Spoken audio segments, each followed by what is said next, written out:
In today's industry recap, Air Canada is breaking records. Embraer has cancelled a planned new aircraft, and there's updates on Delta. Want to begin with Air Canada, who expect 2026 to be record-breaking, with more aircraft than ever delivered over a 12-month window.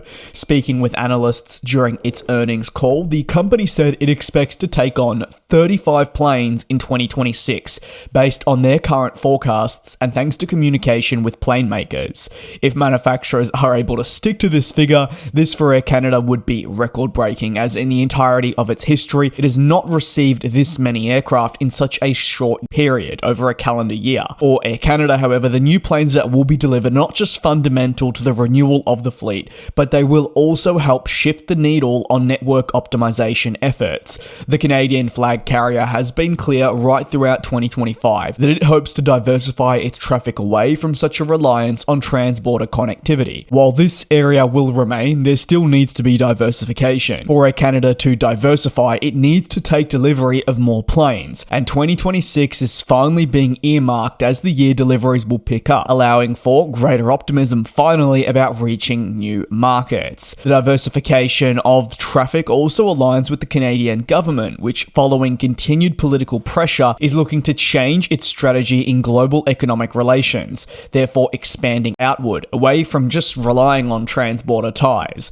Certainly that is not all of Air Canada's operation, but it represents a large chunk of it. For example, Air Canada has long been interested in returning to Melbourne, Australia. Airport executives in Vancouver and Melbourne are also very keen on making this happen. With every latest quarterly PowerPoint presentation in terms of future routes, Melbourne is always there, but aircraft limitations have delayed this relaunch, and all airlines certainly face this to some extent. I'm sure we could put something similar on any other company that there are routes they want to launch, but they don't have the aircraft. In the case of Air Canada, they are going to get the aircraft. They've just been eagerly awaiting them, being very patient. With more 787s expected, Air Canada will finally have room to expand its international network, and with that, redeploy some of its existing aircraft towards cities that may have been targets but were not previously feasible. Over to the next story. An Embraer is saying goodbye to a prospective new aircraft after cancelling an ongoing study. The cancellation centers on the next generation turboprop that was under study. This is ultimately a program that has effectively been suspended for some time after internal discussions identified that engine technologies had not yet been developed at a rate to make this program feasible.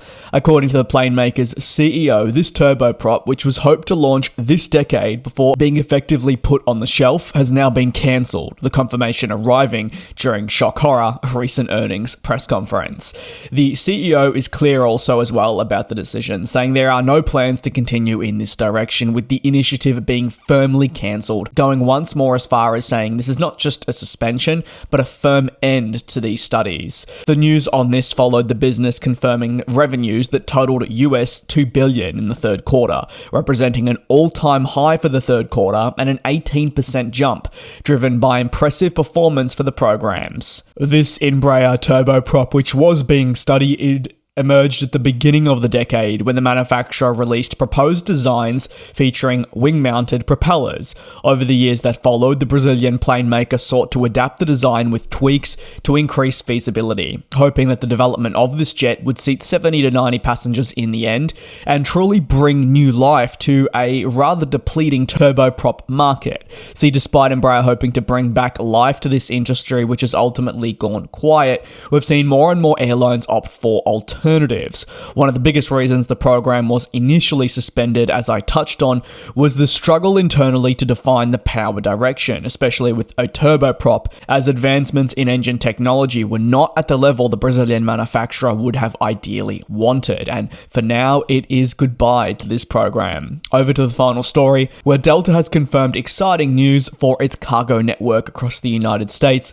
The US carrier, in partnership with the Utah Inland Port Authority and Salt Lake City, will invest $18 million to develop what is described as a brand new state-of-the-art air cargo facility at Salt Lake City International Airport. The facility will be made possible through the complete renovation and modernization of a former United States Postal Service building. It will help replace the current air cargo home. For the airline and the city itself, this is set to be a game-changing investment that will elevate cargo operations in the region and subsequently better serve customers in not just Utah but beyond. Ireland. Under current forecasting and permitting, with no scheduling mishaps, the new facility will open in 2027 and feature warehousing, shipping and receiving, ample administrative space with a customer lobby and refrigerated storage. With thanks to the investment in refrigerated storage more specifically, Delta will have better access to support goods such as perishables and pharmaceuticals, which are high value. For Delta, selecting Salt Lake City International Airport was a logical choice,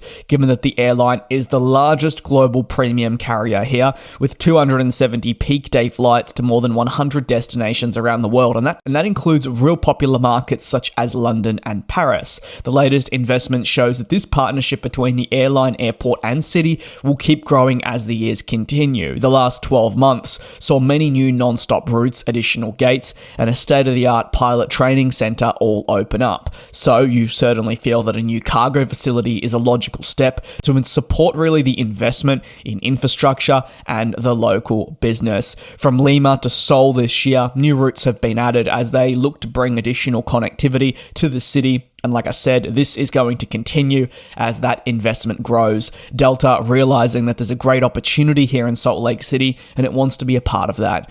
Let me know your thoughts down below in the comments. That will conclude today's industry recap. Thanks for your support. Take care and I'll see you tomorrow. And we'll fly.